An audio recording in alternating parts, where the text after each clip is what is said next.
형은 동생에게 너는 예전에 나한테 그렇게 했잖아. 너 이런 걸로 또 삐지냐? 진짜 짜증나게. 동생은 형에게 형이 먼저 그랬잖아. 하지 말라고. 어머님들도 이렇게 형제 자매나 남매가 서로 투닥거리다가 막 스케일이 커져가지고 아이들 케어하기 힘드셨던 적 있으시죠? 안녕하세요. 아이의 세상에 현명한 어른이 많아지는 그날까지 우맘달의 전주은입니다. 우맘달에서 정기적인 컨텐츠를 준비해보고 있는데요. 이름하여 미운털 상담소입니다. 제가 운영하고 있는 우쌤달 멘토링 시간 중에는요. 미운털이 박힌 아이를 우리는 사랑으로 보듬어주자 라는 의미를 담아 지도하기 어려운 아이들에 대한 지도 방향을 나누는 미운털 스터디가 있는데요. 앞으로는 미운털 스터디 시간에 나누게 되는 교육 사례들을 더 적극적으로 우맘달에서도 나눠보려고 합니다. 그래서 제가 이번 편에 준비한 내용은 바로 형제끼리 너무 싸울 때 어떻게 해야 하는지에 대한 내용인데요. 어머님들도 이렇게 형제 자매나 남매가 서로 투닥거리다가 막 스케일이 커져가지고 아이들 케어하기 힘드셨던 적 있으시죠? 사연 먼저 같이 읽어볼게요. 아이들의 힘 대결을 어찌하면 좋을까요? 동생은 형을 굉장히 따르고 좋아하는 친구예요. 형이 같이 없으면 심심해한다든지 눈물이 난다든지 하는 형 바라기입니다. 그런데 형은 동생을 놀리고 손으로 툭툭 치면서 동생의 반응을 너무나 즐거워합니다. 그러다가 동생이 형에게 기분 나쁜 표현을 하거나 하지 말라고 소리를 치면 형한테 까분다면서 장난이 먼저 싸움으로 상황이 커지려고 해요.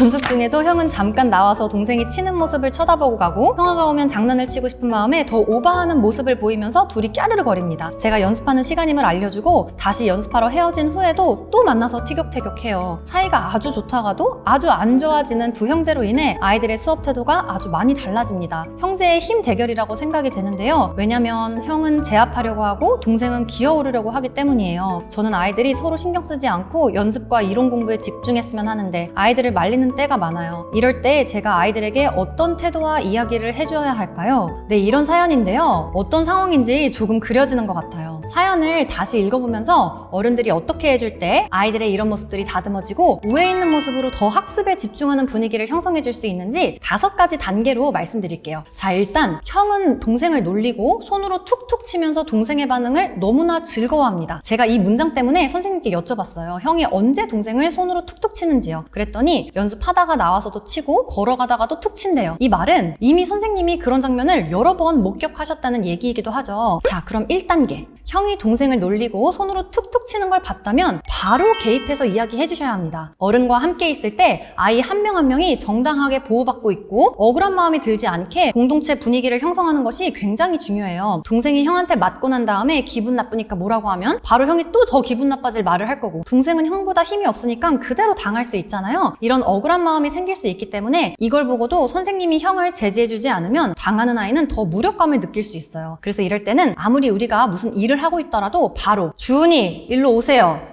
이런 식의 단호하고 엄한 분위기로 바로 상황에 개입해주세요. 목소리를 엄하게 낼 때는 자칫 아이에게 감정으로 전달될 수 있기 때문에 이럴 때 존댓말을 살짝 섞어주시면 아이가 감정적으로만 해석할 확률을 줄여주기도 합니다. 감정적인 느낌을 줄여줘야 하는 이유는 그 순간만 아이가 쫄아가지고 수긍을 할 수도 있기 때문이에요. 그러면 진정으로 이해하고 깨닫지 못할 수 있어요. 우리가 아이들을 훈육하고 교육하는 이유는 올바른 방향을 아이가 체득할 수 있게 하기 위해서니까요. 이 부분도 꼭 기억해주세요. 가정에서는 부모님이 갑자기 존댓말을 쓰기에 조금 어색하실 수 있으니까요. 감정적 화가 아닌 단호함이 느껴지게 말하는 것을 생각하시면서 툭툭 먼저 시비 건 아이를 부모 앞으로 부르시는 거예요. 자, 그리고 2단계. 아이가 바로 앞으로 왔을 때는 따뜻한 목소리로 교육해주세요. 일단 아이가 우리 앞으로 왔다는 건 엄마의 말에 한번 순종한 모습이기 때문에 아이에게 해주려는 지도의 목적이 왜곡 없이 전달될 수 있도록 아까보다는 조금 풀어진 목소리와 눈빛으로 아이에게 잘못이 무엇인지 알려주시는 거예요. 주은이, 일로 오세요. 동생이 연습하는 중에 툭툭 건드리는 건 연습을 방해하는 행동이기 때문에 하면 안 돼. 알겠지? 요렇게. 그러면 동생은 엄마나 선생님이 형을 단호하게 불렀다는 것만으로도 보호받고 공감을 받았다는 느낌을 받을 수 있고요. 앞으로 온 아이는 잘못된 게 무엇인지 배울 수 있게 되겠죠? 규범을 납득할 수 있는 방향으로 아이의 행동의 잘못된 부분을 알려주시고 교정해 주시는 거예요. 자, 그 다음 3단계. 1대1의 시간이 주어졌을 때 한 명씩 마음을 더 만져주세요. 먼저 형한테는 동생이 귀여워서 자꾸 장난치고 싶어? 동생이랑 뭐 하는 게 제일 좋아? 이러면서 동생에 대한 형의 마음을 들어봐 주시는 거예요. 실제로 교사가 스터디 이후에 아이에게 이렇게 화두를 던지니까 그 형이 네, 동생이 반응하는 게 너무 귀엽고 재미있어요 라고 했다고 해요. 이렇게 좋아하고 귀여워서 그러는 건데 그건 상대방을 괴롭히는 거잖아요. 아직 아이들이 어리기 때문에 더 우애 깊고 긍정적인 상호작용을 하는 방법에 있어서 미숙하단 말이에요. 그래서 이렇게 아이가 마음을 한번 꺼내 주었을 때 우리는 다시 올바른 방향을 이야기해 주시는 거예요. 동생 반응이 재밌어서 장난을 치는데 실제로 장난을 당하는 동생은 그게 불편하고 속상할 수 있어. 선생님이 주은이 공부하는데 주은이가 너무 좋다고 툭툭 치고 가면서 막 놀린다고 생각해봐. 주은이는 아 선생님이 날 너무 사랑해주시네 이렇게 생각할까? 아니겠지. 그리고 사람을 툭툭 치는 걸 손찌검이라고 하는데 손찌검은 정말 나쁜 습관이 될 수 있어. 손찌검하는 습관은 주은이를 위해서도 하면 안 되는 거야. 동생이 소중하고 예쁜 만큼 다른 모습으로 우리 표현해주자. 이렇게 아이에게 바른 방향과 잘못된 점을 명확히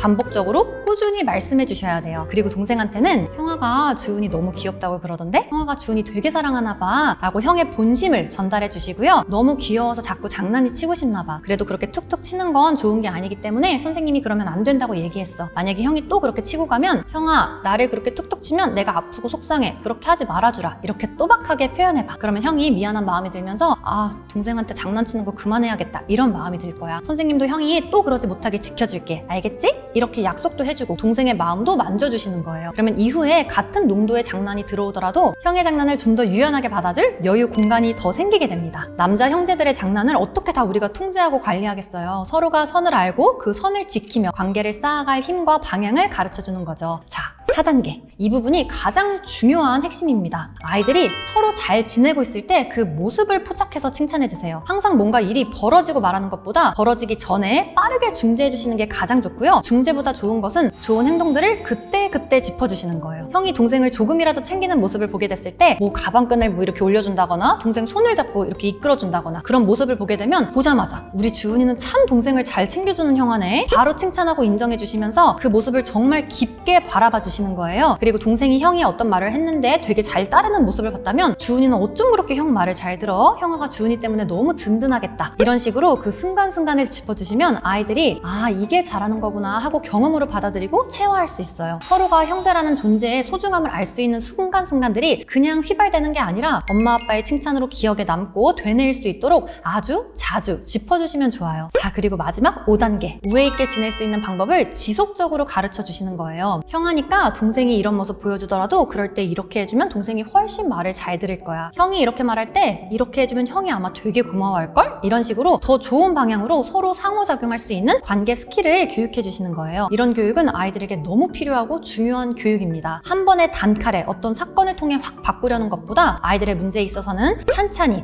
우애 있는 소통 방법을 이야기해 주시고 그 방법을 아이들이 계속 실천할 수 있게 환경을 만들어 주시는 게 가장 빠른 길이라는 점. 이 방법을 나눈 선생님께서도 여러 번 기회를 포착할 때마다 긍정적인 형제의 모습을 나눠주겠다고 다짐하시더라고요. 자 그럼 다시 한번 오늘 영상을 정리해 볼게요. 1단계 아이들 갈등에 바로 개입해서 이야기해주기. 2단계 아이와 대면할 때는 따뜻한 목소리로 교육해주기. 3단계 1대1의 시간이 주어졌을 때 한 명씩 마음을 더 만져주기. 4단계 형제가 서로 잘 지내고 있을 때 그 모습을 포착해서 칭찬해주기. 5단계 우애 있게 지낼 수 있는 관계 스킬을 지속적으로 가르쳐주기. 네, 오늘 영상의 핵심은 형제 자매의 싸움을 줄이는 방법은 싸우지 마, 얘들아 그만 싸워라 이런 게 아니라 우애가 뭔지 느낄 수 있게 서로를 챙겨주는 순간을 더 많이 짚어주는 것. 좋은 부분을 강화하면서 좋은 것이 무엇인지 알려주는 방향으로 아이들을 지도해야 한다는 내용이 오늘 영상의 핵심입니다. 아이들을 올바른 방향으로 이끌기 위해서는 어른들이 먼저 변해야 합니다. 말로만 우리가 아이들을 가르칠 수는 없어요. 또 한 번에 변하기 무척 어렵고요. 오늘 이 내용도 듣고 그냥 흘리시면 절대로 실천이 어렵습니다. 구독 꾹 누르시고 꾸준히 저와 함께 아이들을 위해 우리가 성장해요. 오늘 영상도 조금이나마 여러분들의 가정에 도움이 되셨길 바랍니다. 저는 앞으로도 아이들이 자라기에 올바르고 건강한 환경을 만들어주는 방법에 대해서 꾸준히 유익한 이야기를 들고 오겠습니다. 그럼 다음 영상으로 또 만나요.